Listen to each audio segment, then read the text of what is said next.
A GMC Yukon remote key fob here, and I'm going to show you how to replace the battery.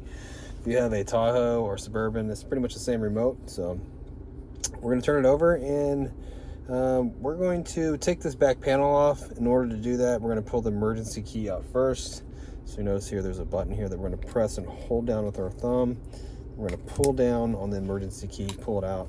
It's going to help us with the rest of this. Now, you can use a flathead screwdriver here. You can use the emergency key here.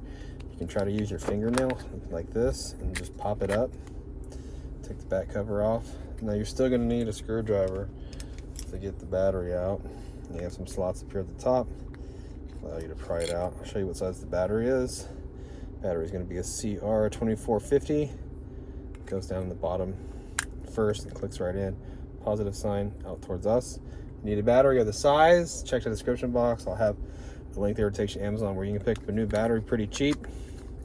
Get the back cover, put it in the top first, snap it in. Emergency key goes in, locks. You are all done. Well, I hope the video was helpful and was. Appreciate if you'd leave me a comment or hit that like button for me, and hope to see you in another video.